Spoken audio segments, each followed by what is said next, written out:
Ahoy, this is Zdenka. I don't know how about you. I don't know what part of the world you are from, but here in Canada, I'm about 45 minutes east of Toronto. We are unfortunately heading to another lockdown. Well, Toronto, as of today, is in the lockdown, but we are not here yet.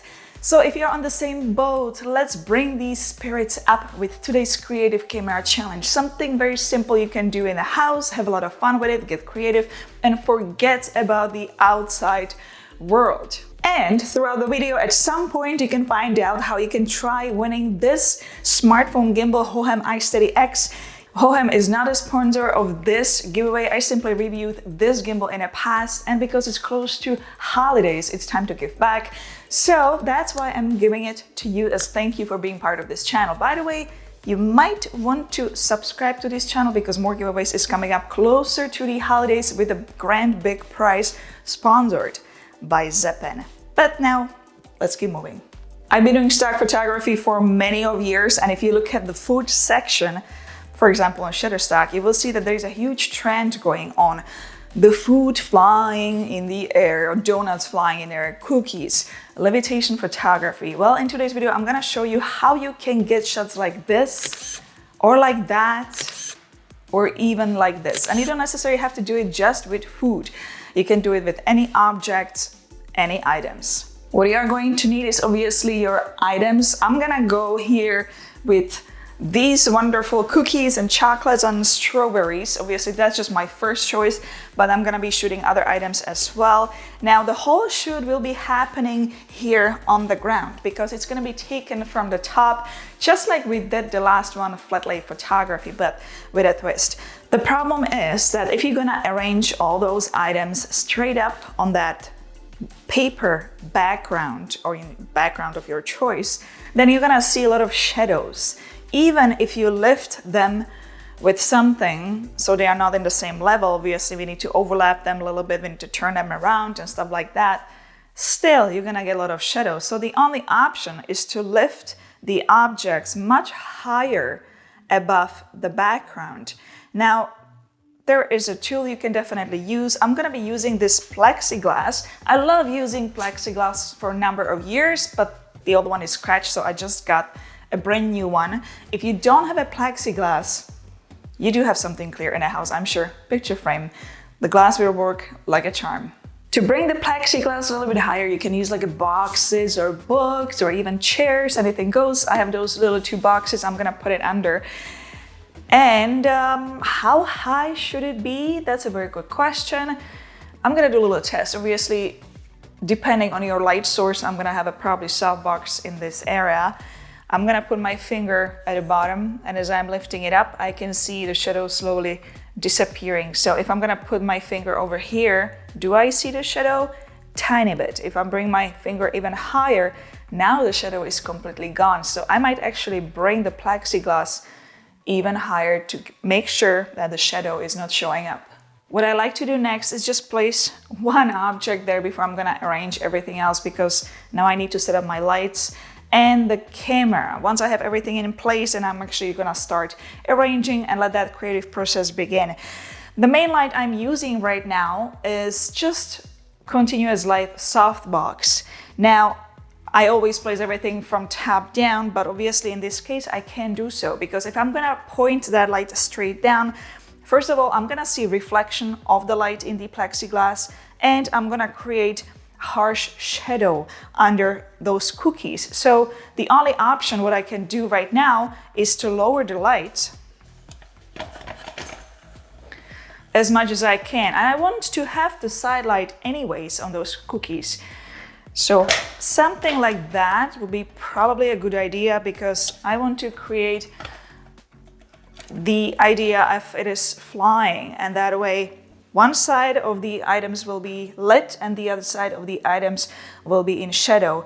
Now, if it is way too much in a shadow, then I might option for bouncing light back, and I have this white board, you can do silver reflector or something like that, and you can play to see how much light you can actually bounce back. You can use any lights of your choice. You don't necessarily have to work just with a softbox. If you don't have softbox, any light will do, or you can also use outdoor natural light. Gear talk. Let's talk about cameras and lenses. First of all, you can shoot with any camera, smartphone, mirrorless, DSLR, compact camera, any camera. I'm gonna be using Canon M6 Mark II.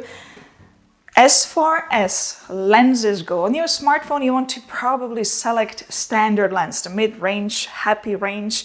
You don't want to go with telephoto because you're going to be taking photo from the top. You would have to be super high. You don't want to go with wide angle lens, otherwise you're going to get that fish eye effect. Just look at when I go very, very wide, how those corners are kind of curving in. That's what you don't want. So I'm gonna be using, I have two choices here, just 50mm lens, standard with Viltrox Speed Booster, or I'm gonna be using the Viltrox 23mm lens. Well, the setup is finished. Now, the lens I chose after all is 50mm with the Viltrox Speed Booster. It simply works the best. I'm not gonna get any distortion there. It's gonna be very clear shot. The way I set it up, the overhead, obviously this is Moza Slypod E, and this is iFootage tripod, this is iFootage head. You can see all those items linked below the video in the video description. The light I had to move all the way to the front because if I had it more to the side, obviously those boxes would be creating shadows under the plexiglass. So that's why the light is all the way in the front. So I avoid any shadow. Because the light is lighting from one side, obviously I would be getting a little bit darker background on the other one, so that's why I placed that white cardboard. And now it's time to arrange the items and start shooting. When you're arranging your items, you don't want to place them just next to each other. You want to create a 3D look. So some of the objects should be much higher. They can be on an angle, they can be tilted, they can overlap. They should, some of them overlap. You can place another objects here on the ground or even make them even higher. The motion doesn't have to necessarily happen only this way, but also this way. To raise the objects, I am just using a sponge. I cut into different shapes. Some of them can be even smaller. They are soft. They are not gonna scratch the plexiglass or the regular glass. And I just place them under to lift it up. Obviously, you have to really make sure they are not visible. What I like about those sponges is that you can cut them in a small, tiny pieces. I guess you're wondering what camera settings you should be using. You want to shoot in aperture priority mode or manual one. You don't want to go with the aperture way too wide, way too low, like f1.8 for example. Otherwise you will end up with part of the object sharp and everything else will be blurry. So you need to bring it a little bit higher. ISO and shutter speed you want to adjust accordingly. Obviously, if you are not going to be using overhead setup, if you're going to be taking photo handheld, you don't want to go with a slow shutter speed, otherwise you're going to end up with blurry image or shaken image. So higher shutter speed is a must. If you're going to be taking the photo with a smartphone and you do have a portrait mode on your phone, then I would do that, because after you take the photo, you can actually adjust the aperture value.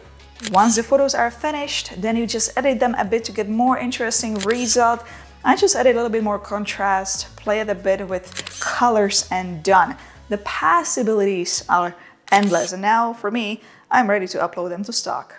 Giveaway time. To be able to win these items, which is Hohem iSteady X gimbal and coffee mug in a shape of a lens, you need to be subscribed to this channel. You need to like and comment this video. You have exactly 48 hours to do so.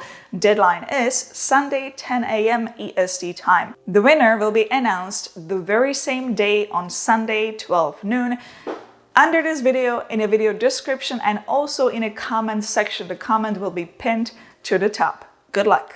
There are so many ways to take levitation photos. You can also hang items on the string and take cool photos like that.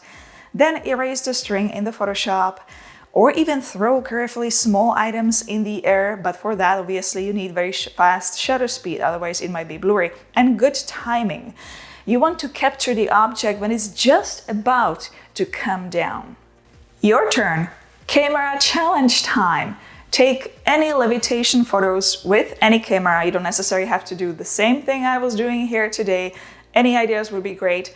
And you may upload them to Facebook ZD Camera Challenge group. The link is in the video description below. Or you can upload them on your Instagram. Use hashtag ZDLevitate. Deadline to submit is January 6, 2021.